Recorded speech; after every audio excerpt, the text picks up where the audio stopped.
1,7 million de personnes sont atteintes de troubles de la vision en France. Ces chiffres alarmants confirment que la déficience visuelle est sans conteste un nouvel enjeu de santé publique d'après l'association Retina France. Bonjour, c'est Mathéo du Monde en Images.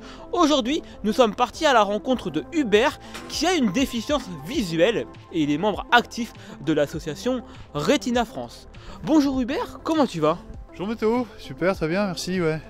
Hubert fait partie de l'association Retina France qui a été fondée en 1984 et reconnue d'utilité publique depuis 1998.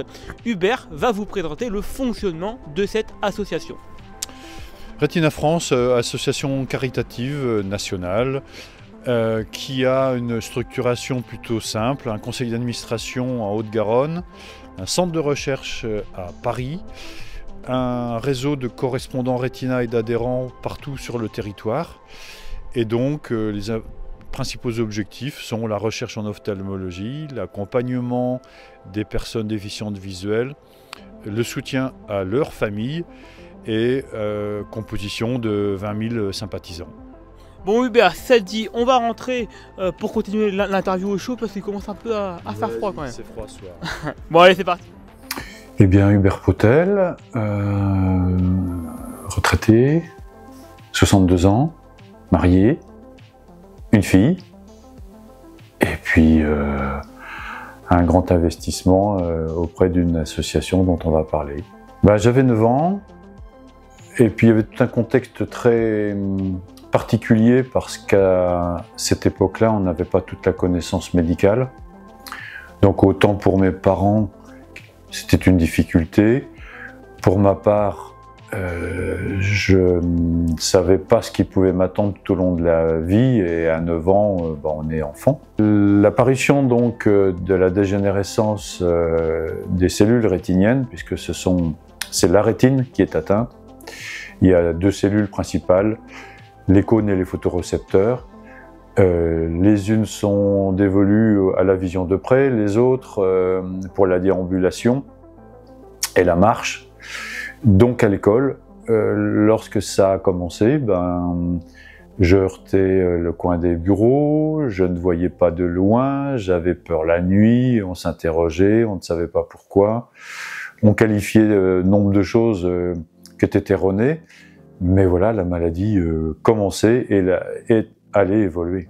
Quand on est adolescent, si on parle de la vie amoureuse, c'est pas très simple de pouvoir draguer, hein, voilà, le mot est clair. Et j'ai souvent dit, mon épouse, je l'ai rencontrée dans une boîte de nuit. Ça peut surprendre, pourtant c'était exactement comme ça que ça s'est passé. Le conseil que je donnerais, c'est qu'on a un panel très large d'ouverture. Ce que moi je prône, c'est sortir les personnes de l'isolement.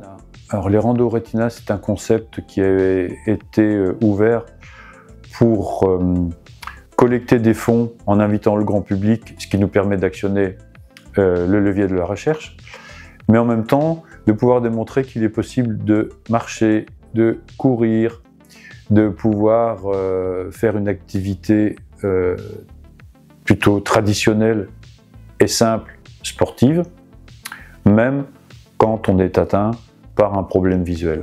Tout le temps que la santé me permettra de réaliser tous mes projets, je foncerai, je vais foncer toute la vie, ça ne s'arrêtera pas, j'aurai besoin de tout le monde,